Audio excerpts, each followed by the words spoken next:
Hey everyone, and welcome to Zaffageek. My name is Bosvark, and this is the news update for Friday the 19th of July 2013, of course. There's honestly not a lot happening in the games industry that I find interesting, but I actually managed to scrounge up 3 pieces of news that caught my attention. First up, we've got Teenagers Musa Skyrim mod, Sony backtracks on implants, and no Guild Wars 2 expansions. Interesting indeed.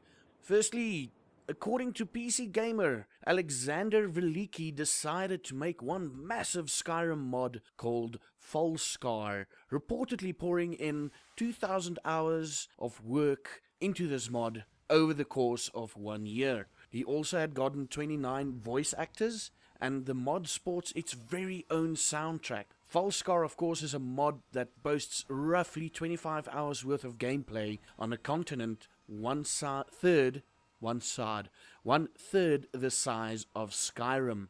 According to Rock Paper Shotgun, this is essentially a DLC for Skyrim. That's how good it is. Fuck it. This is one very ambitious 19-year-old, and he wants to get on Bethesda's radar with this mod. What we as gamers need to do now is download Falskar, comment on it on as many social platforms that we can, and make his dream for landing a job at Bethesda a reality. Well done, Mr. Velicki. Well done. Second bit of news. Sony backtracks on implants. Yes, Sony is obviously an evil corporation wanting to implant babies and stuff. No, not really. No. Sony Online Entertainment scrapped their idea of adding in buffs to PlanetSide 2. After a puntload of fans commented negatively on this, PlanetSide 2 only offered cosmetic items for real-world cash, and supposedly has promised sometime last year that this will not be a pay-to-win game. Wow, good on the consumers and all the fans. I think that after the whole Xbox One debacle, gamers realized how much they can actually influence some game design ideas put forth by these companies. And they have shown that they have never forgotten the promises made to them over a year ago. Now, for me, this is both a good and a bad thing, okay? Good in the sense that we as consumers have some sort of control on what game companies give to us, and that we can call on them on their missteps, so to speak. The bad side of this is, and it's quite scary I believe, is that some of these companies might grow scared of what we as gamers think. I think that the consumers need to tread very carefully with their newfound power, and not to sound too cliche or anything, but this consumer power demands a lot of responsibility on our side, on the consumer side. Sure, we can call the companies out on their bad ideas or missteps, like Sony has done with their let's buff the players with some XP or damage or whatever, but we should remember to praise them for their good and sometimes innovative ideas too. Don't get me wrong, I hate any pay-to-win game. I personally have stopped playing PlanetSide 2 upon first hearing about the pay-to-win buffs, as I call them. But for now, I can continue on playing PlanetSide 2, because hey, it's an awesome fucking game, and Sony is not going to do the whole pay-to-win thing. For now, at least.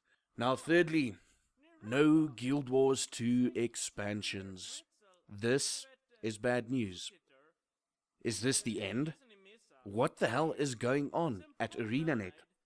Well, I can tell you one thing, it's not bad news, guys. It's not. ArenaNet is basically paving the way for future free-to-play games. They've implemented something they call Living World, which essentially means that there are teams continuously working on content updates for Guild Wars 2. Now, I'm not sure if I'm going to pronounce his surname correctly, but I'm going to try. Mike Zadorozhny told Eurogamer that if they do this Living World thing right, they will never release an expansion pack for Guild Wars 2.